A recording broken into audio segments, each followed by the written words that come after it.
नमस्कार, मैं हूं अंकुर और आप देख रहे हैं सत्य हिंदी का न्यूज बुलेटिन। एक नजर अब तक की सुर्खियों पर। इसरो ने शनिवार की शाम को इनसैट 3DS लॉन्च किया है। इसरो की ओर से दी गई जानकारी में कहा गया है, ये उपग्रह मौसम की जानकारी के साथ ही सर्च और रेस्क्यू के लिए डेटा और मैसेज भी भेजेगा। बीजेपी में शामिल होने की अटकलों पर कमलनाथ की पहली प्रतिक्रिया आई है। उन्होंने कहा है कि अगर ऐसी कोई बात होगी तो वो खुद जानकारी देंगे। हालांकि उन्होंने इनकार नहीं किया है, जिससे कमलनाथ का बीजेपी में जाना तय माना जा रहा है। कमलनाथ छिंदवाड़ा में अपना कार्यक्रम बीच में छोड़कर ही दिल्ली पहुंचे हैं। सूत्रों के मुताबिक 19 फरवरी को कमलनाथ और छिंदवाड़ा से उनके सांसद बेटे नकुलनाथ भी बीजेपी में शामिल हो सकते हैं।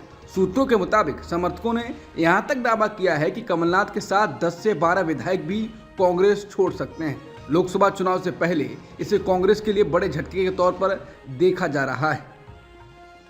मध्य प्रदेश के पूर्व मुख्यमंत्री और लंबे समय तक कांग्रेस के कद्दावर नेता रहे कमलनाथ किसी भी समय बीजेपी में शामिल हो सकते हैं। ये चर्चा इस वक्त पूरे मध्य प्रदेश में बहुत तेजी से फैल रही है। कमलनाथ के बीजेपी में शामिल होने की खबरों का खंडन भी कमलनाथ द्वारा नहीं किया जा रहा है। ऊपर से कमलनाथ और उनके सांसद बेटे नकुलनाथ के सोशल अकाउंट जैसे एक्स, फेसबुक आदि से कांग्रेस का नामो निशान भी दिखाई नहीं दे रहा है। कमलनाथ के सोशल अकाउंट पर पूर्व मुख्यमंत्री और नकुलनाथ के सोशल अकाउंट पर सांसद छिंदवाड़ा ही लिखा हुआ दिख रहा है। इन सब कारणों से ये चर्चा जंगल में आग की तरह फैल रही है कि कमलनाथ किसी भी वक्त बीजेपी में शामिल हो सकते हैं। कमलनाथ के बीजेपी में शामिल होने की अटकलों के बीच उनके कट्टर समर्थक और पूर्व मंत्री सज्जन सिंह वर्मा ने चौंकाने वाला बयान दिया है। सज्जन सिंह वर्मा ने अपने सोशल मीडिया हैंडल से कांग्रेस का चिन्ह हटा लिया है। उन्होंने कहा कि कांग्रेस अभी कठिन दौर से गुजर रही है। वहीं वर्मा ने यह भी कहा कि कमलनाथ जिधर जाएंगे वहीं सज्जन सिंह वर्मा जाएंगे। उन्होंने कहा कि कमलनाथ के साथ राजनीति करते करते 40 वर्ष हो चुके हैं और जहां कमलनाथ रहेंगे वहां मैं रहूंगा। हालांकि उन्होंने कमलनाथ के बीजेपी में जाने की खबरों को काल्पनिक बताया, लेकिन भाजपा में शामिल होने की अटकलों के बीच अपने सोशल मीडिया हैंडल से कांग्रेस का चिन्ह तो हटा लिया है, जिसके बाद लोगों का कहना है कि अब कुछ कहना बाकी रह गया है क्या। कमलनाथ के बीजेपी में जाने की अटकलों के बीच मध्य प्रदेश कांग्रेस अध्यक्ष जीतू पटवारी ने मीडिया से बात की और इस खबर का खंडन किया। जीतू पटवारी ने कहा कि उन्होंने कमलनाथ से फोन पर बात की है।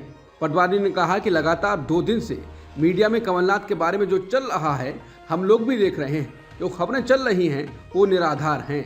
कमलनाथ इंदिरा गांधी के समय से कांग्रेस में हैं। वो सपने में भी कांग्रेस छोड़ने के बारे में नहीं सोच सकते। वो इंदिरा गांधी के तीसरे बेटे की तरह हैं। मध्य प्रदेश कांग्रेस अध्यक्ष जीतू पटवारी ने कहा है कि मुझे याद है वो पल जब सिंधिया ने मध्य प्रदेश में कांग्रेस सरकार गिराई। तब भी सभी कांग्रेस कार्यकर्ता कमलनाथ के नेतृत्व और विचारधारा के साथ खड़े रहे। इसके साथ ही उन्होंने कहा कि अटकलें निराधार हैं कि आप इंदिरा गांधी के तीसरे बेटे के कांग्रेस छोड़ने की कल्पना कर सकते हैं। सपने में भी ऐसा कुछ नहीं सोच सकते। मध्य प्रदेश के पूर्व सीएम कमलनाथ बीजेपी में शामिल हो सकते हैं। कुछ महीनों पहले विधानसभा चुनाव में कांग्रेस की करारी हार के बाद से ऐसी अटकलें लगाई जा रही थी कि कमलनाथ कांग्रेस हाईकमान से नाराज चल रहे हैं। अब उन सभी अटकलों को बल मिलने लगा है और माना जा रहा है कि किसी भी वक्त कमलनाथ बीजेपी का दामन थाम सकते हैं। अब अभी के लिए तो ये सिर्फ अटकलें हैं, लेकिन कांग्रेस से नाराज होने के कमलनाथ के पास अपने कई कारण मौजूद हैं। विधानसभा चुनाव में हार से लेकर कोई बड़ा पद न मिलने तक कई ऐसे बातें हैं जो अंदर खाने कमलनाथ को सता रही थी। सबसे पहली वजह यह है कि हार की सारी जिम्मेदारी उन्हीं के ऊपर डाल दी गई। कारण नंबर 2 है अध्यक्ष पद छीन लिया गया। कारण नंबर 3 है बड़े पद की लालसा थी लेकिन खाली हाथ रह गए। कारण नंबर 4 है राज्यसभा की नहीं मिली तो कोई टिकट। कारण नंबर 5 है दिग्विजय सिंह के साथ उनकी तकरार चलती रहती है। लोकसभा चुनाव से पहले समाजवादी पार्टी में बड़ी टूट होने की संभावना है। सपा में टूट को आगामी लोकसभा चुनाव के लिहाज से देखा जा रहा है। सूत्रों की माने तो अखिलेश यादव की पार्टी के 10 विधायक बीजेपी ज्वाइन कर सकते हैं, जबकि पार्टी के 3 विधायक कांग्रेस में शामिल हो सकते हैं। राज्यसभा चुनाव के लिए वोटिंग के लिहाज से भी इस टूट को अखिलेश यादव के लिए बड़ा झटका माना जा रहा है। सूत्रों की माने तो सपा विधायक इंद्रजीत सरोज समेत करीब आधा दर्जन से ज्यादा सपा के मौजूदा विधायक बीजेपी के संपर्क में हैं। यूपी के मुजफ्फरनगर जिले के सिसौली में भारतीय किसान यूनियन की पंचायत हुई। इस दौरान राकेश टिकैत ने कहा कि हम चाहते हैं टिकैत परिवार जहां पर भी गोलियां चलेंगी हम आगे रहेंगे। हम चाहते हैं कि टिकैत परिवार की एक कुर्बानी इस किसान आंदोलन में गोली लगने से जाए। राकेश टिकैत ने कहा कि हम पॉलिटिकल नहीं हैं, हम किसान के लिए आखिरी दम तक कुर्बानी देंगे। हम किसान के साथ खड़े रहेंगे। तुम्हारी ये गुंडागर्दी नहीं चलने दी जाएगी। टिकैत ने कहा कि जिन लोगों को जाना है वो जा सकते हो। सरकार ने आने के लिए कालीन बिछा रखी है। हमारा रास्ता संघर्ष का है। उन्होंने संपर्क हमसे भी किया, हम नहीं जाएंगे। सरकार को बात करनी है तो किसान मोर्चा की कमेटी से बात करे। हम मरते दम तक किसान के साथ रहेंगे। अपनी जमीन और जमीर बचाना है तो आंदोलन करना पड़ेगा। भारतीय किसान यूनियन के पंचायत में राकेश टिकैत ने कहा कि 21 फरवरी को उत्तर प्रदेश के सभी जिला कलेक्ट्रेट पर किसान ट्रैक्टर ट्रॉली के साथ प्रदर्शन करेंगे। उन्होंने कहा कि 26 और 27 फरवरी को मुजफ्फरनगर से गाजीपुर बॉर्डर तक ट्रैक्टर ट्रॉली के साथ किसान हाईवे पर जाएंगे। संयुक्त किसान मोर्चा के साथ देश भर के किसान दिल्ली बॉर्डर तक NH पर ट्रैक्टर ट्रॉली के साथ रहेंगे। किसान आंदोलन को कवर कर रहे पत्रकार और इससे जुड़े कुछ लोगों के सोशल मीडिया अकाउंट्स भारत में बंद कर दिए गए हैं। ये कार्रवाई खासतौर पर एक्स यानी ट्विटर पर हुई है। इसे पत्रकारों की आज़ादी का हनन कहा जा रहा है। किसान मजदूर मोर्चा के संयोजक सरवन सिंह पंढेर, BKU के प्रवक्ता तेजवीर सिंह अंबाला, शहीद भगत सिंह, किसान नेता रमनदीप सिंह मान, BKU क्रांतिकारी से सुरजीत सिंह फुल, हरपाल संघा, हरियाणा से अशोक दनौदा जैसे किसान नेताओं के एक्स अकाउंट और फेसबुक पेज बंद कर दिए गए।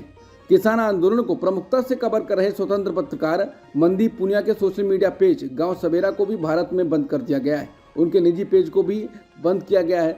सवाल ये है कि इसके पीछे सरकार कैसे है। दरअसल जब भी किसी एक्स अकाउंट को बंद किया जाता है तो एक्स उसे मेल के जरिए संदेश भेजकर इसकी वजह बताता है।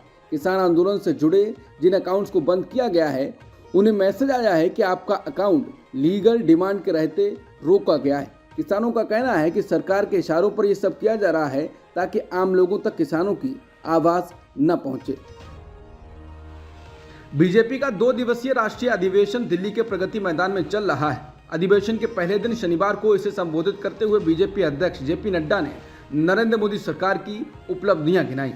JP नड्डा ने कहा कि आज भाजपा विश्व की सबसे बड़ी राजनीतिक पार्टी बन गई है। उन्होंने कहा कि 2014 से पहले हमारी सिर्फ 5 राज्यों में सरकारें थीं और लंबे समय तक हम 5-6 पर रुके हुए थे, लेकिन 2014 के बाद आज 17 राज्यों में NDA की सरकारें हैं। इनमें से 12 राज्यों में विशुद्ध रूप से भाजपा की सरकार है। बिहार के मुख्यमंत्री नीतीश कुमार ने शनिवार को इंडिया गठबंधन को लेकर कहा है ये गठबंधन कब का खत्म हो चुका है। उनका यह बयान तब आया है जब उनसे नेशनल कॉन्फ्रेंस के चीफ फारूक अब्दुल्ला और जयंत चौधरी के गठबंधन से दूर जाने को लेकर सवाल किया गया। नीतीश ने कहा कि मैंने भरसक कोशिश की, मैं गठबंधन के लिए इस नाम के पक्ष में भी नहीं था क्योंकि मेरे मन में कुछ और था। इंडिया गठबंधन तो कब का खत्म हो गया। अब मैं बिहार की उन जनता के लिए काम कर रहा हूं और करता रहूंगा। उत्तर प्रदेश कांग्रेस के अध्यक्ष अजय राय ने आरोप लगाया है कि काशी विश्वनाथ मंदिर में पूजा करने गए राहुल गांधी के साथ कैमरा ले जाने की इजाजत नहीं दी गई। उन्होंने कहा कि इससे पहले बीजेपी का जो भी छोटा बड़ा नेता काशी विश्वनाथ मंदिर जाता है उसके साथ कैमरामैन जाते हैं और उनकी फोटो आती है। अजय राय ने कहा कि मंदिर प्रशासन ने पहले कैमरा ले जाने की इजाज़त दी थी लेकिन बाद में उसे रद्द कर दिया गया। उन्होंने कहा कि मंदिर प्रशासन ने अभी तक राहुल गांधी की तस्वीर जारी नहीं की है। बता दें, भारत जोड़ो न्याय यात्रा पर निकले कांग्रेस नेता राहुल गांधी बिहार से होते हुए शुक्रवार को उत्तर प्रदेश में दाखिल हुए हैं। अरविंद केजरीवाल ने कहा है कि फॉर्मूला सब जान लो, अगर कोई व्यक्ति बीजेपी के दबाव में आकर उनकी पार्टी में चला जाए तो वो चोर है क्योंकि उन्होंने गलत काम किया है और उन्हें संरक्षण चाहिए। लेकिन अगर कोई नेता बिना किसी दबाव में आकर भी बीजेपी में ना जाए और उसे जेल भेज दिया जाए तो वो नेता कट्टर ईमानदार है। दिल्ली के मुख्यमंत्री अरविंद केजरीवाल ने शनिवार को विधानसभा में विश्वास मत हासिल कर लिया। सदन में इस दौरान आम आदमी पार्टी के 62 में से 54 विधायक उपस्थित रहे। केजरीवाल ने इस पर कहा कि हमारा कोई विधायक नहीं टूटा है, जो नहीं आए उनमें कुछ अस्वस्थ हैं और कुछ बाहर हैं। दिल्ली के सीएम अरविंद केजरीवाल आज वीडियो कॉन्फ्रेंसिंग के माध्यम से दिल्ली के राउज एवेन्यू कोर्ट में पेश हुए। केजरीवाल ने अपनी वर्चुअल पेशी के दौरान कहा कि मैं फिजिकली आना चाहता था लेकिन ये अचानक विश्वास प्रस्ताव आ गया। बजट सत्र चल रहा है जो मार्च 1 तक चलेगा। इसके बाद कोई भी तारीख दी जा सकती है, जिस पर कोर्ट ने अरविंद केजरीवाल की पेशी के लिए 16 मार्च की तारीख तय कर दी। ईडी के सूत्रों के अनुसार आज की सुनवाई से दिल्ली सीएम केजरीवाल को जारी समन पर कोई असर नहीं पड़ेगा। ईडी ने उन्हें 19 तारीख को पेश होने के लिए कहा है। इस बीच अगर ईडी अरविंद केजरीवाल के खिलाफ कोई सख्त कार्रवाई करने का फैसला करती है तो ऐसा करना उनके अधिकार क्षेत्र में है। राहुल गांधी की भारत जोड़ो न्याय यात्रा उत्तर प्रदेश के वाराणसी पहुंच गई है। यूपी में इस यात्रा का ये दूसरा दिन है। समाजवादी पार्टी प्रमुख अखिलेश यादव भी इसमें हिस्सा लेंगे। वो रायबरेली में इस यात्रा में शामिल होंगे। वाराणसी में राहुल गांधी ने कहा कि देश में आज दो सबसे बड़े मुद्दे हैं, बेरोजगारी और महंगाई। आज दो हिंदुस्तान बन गए हैं, एक अरबपतियों का, दूसरा गरीबों का। देश के बड़े बड़े मीडिया संस्थान अडानी और अंबानी के हैं। ये लोग किसान, मजदूर, गरीबों को नहीं दिखाते। 24 घंटा केवल नरेंद्र मोदी को मीडिया पे दिखाते हैं। राहुल गांधी ने भारत जोड़ो न्याय यात्रा के दौरान कहा कि जब छोटे व्यापारी मुझसे मिलते थे तो कहते थे कि हम डरे रहते हैं कि कल क्या हो जाए। पूरी यात्रा में मैंने नफरत कहीं नहीं देखी। बीजेपी के लोग आते थे, आरएसएस के लोग आते थे यात्रा में। वो जैसे ही यात्रा में आते थे प्यार से बोलते थे। ये देश मोहब्बत का देश है, नफरत का देश नहीं है। ये तभी मजबूत होता है जब हम एक साथ मिलकर काम करते हैं। मुख्य चुनाव आयुक्त राजीव कुमार ने शनिवार को कहा कि चुनाव आयोग 2024 के संसदीय चुनाव और राज्य विधानसभा चुनाव कराने के लिए पूरी तरह से तैयार है और सभी तैयारियां लगभग पूरी हो चुकी हैं। उन्होंने कहा कि मैं चुनाव आयोग की ओर से मीडिया माध्यम से कहना चाहता हूं कि हम 2024 के संसदीय चुनाव और ओडिशा विधानसभा चुनाव कराने के लिए पूरी तरह से तैयार हैं। हर तैयारी लगभग पूरी हो चुकी है। बिहार के बाद अब तेलंगाना में भी जाति आधारित सर्वे होगा। तेलंगाना विधानसभा ने राज्य में घर घर जाकर जातिगत सर्वे करने के सरकार के प्रस्ताव को शुक्रवार को पारित कर दिया है। इस सर्वे के जरिए राज्य में रहने वाली विभिन्न जातियों से जुड़े महत्वपूर्ण आंकड़े एकत्र किए जाएंगे। इसका मकसद राज्य में ओबीसी, दलित, आदिवासी और अन्य कमजोर तबके के विकास के विभिन्न योजनाएं बनाना है और उसे लागू करना है। महाराष्ट्र की राजनीति में इन दिनों चर्चा है कि एनसीपी नेता और महाराष्ट्र के डिप्टी सीएम अजित पवार बहन सुप्रिया सुले के खिलाफ लोकसभा चुनाव में अपनी पत्नी सुनेत्रा पवार को उतार सकते हैं। बारामती लोकसभा क्षेत्र में सुनेत्रा पवार के सामाजिक कार्यों को बताता प्रचार रथ दिख रहा है। इसी सीट से सुप्रिया सुले सांसद हैं। सुनेत्रा पवार अगर बारामती लोकसभा सीट से चुनाव लड़ती हैं तो यहाँ ननद और भाभी का सीधा मुकाबला देखने को मिल सकता है। हिमाचल प्रदेश सरकार ने गाय और भैंस के दूध पर एमएसपी बढ़ाने का फैसला किया है।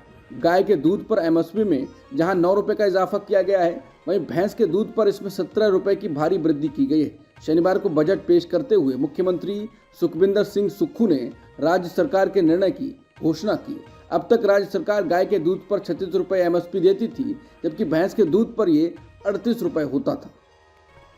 उत्तर प्रदेश में पुलिस कांस्टेबलों की भर्ती के 17 से 18 फरवरी को परीक्षा हो रही है।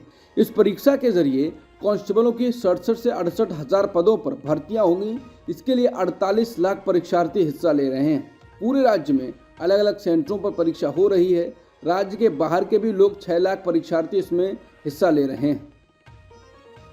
भारत और अमेरिका ने लाल सागर में जहाज़ों की बेरोक-टोक आवाजाही सुनिश्चित करने के सवाल पर बातचीत की है। भारत के विदेश मंत्री एस जयशंकर और अमेरिकी विदेश मंत्री एंटनी ब्लिंकन ने जर्मनी में म्यूनिख सिक्योरिटी कॉन्फ्रेंस के इतर लाल सागर में जहाज़ों की सुरक्षित यात्रा पर चर्चा की।